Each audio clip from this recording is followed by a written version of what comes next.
we talk about it a lot. Happiness is, we think, not in all cases, but certainly in our case, happiness is linked to creativity directly. So we talk about happiness quite a lot in our own kind of lives. We try to make Magpie a part of our lives as a whole, even though it might sound a bit kind of cheesy. We really do consider it that way. So we've set up the company to work with that, and to kind of everything to kind of feed into our personal lives and our work life.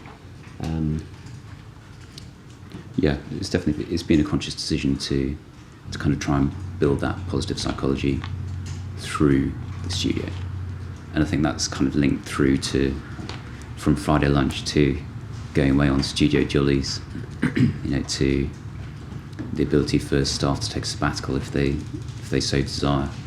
We've both individually taken time out of the studio. We both currently work 4 days a week, so we create this sense of balance through what we do. I think that's all aimed towards keeping people engaged and happy in what they do and fresh. It's really been a question of making it work. Yeah, for sure. It's I imagine it could be seen externally as being a bit of an easy life.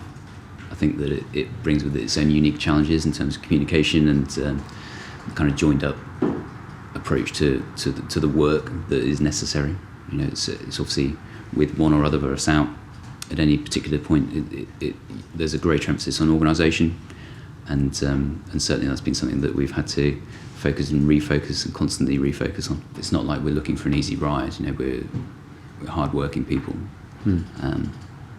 Whilst we're here, it's flat out. It's like riding a bike. The harder you pedal, the quicker you go. And that's the way with creativity. You have to work at it. But when we're not here, I think that downtime, getting off the bike, is a chance to just kind of stop, breathe, prepare yourself to go again. And I think that's universally across the studios is really valuable. We worked out that having the same day was actually better because it was less of an impact on the studio. And so far that's what we do, and we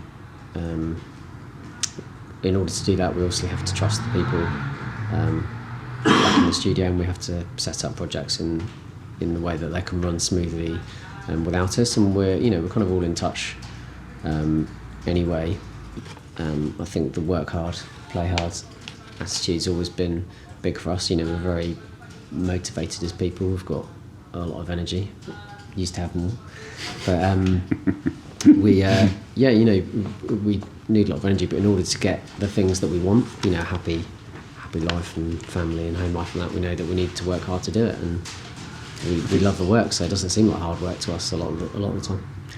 We've never lost sight of the fact that our time together in the studio is really invaluable, and the fact that we're both off on the same day just maximises the amount of time that we can both be in, and maximises the amount of time that we can be spending with the individual designers. So it's worked out better that way for us. Trial and error.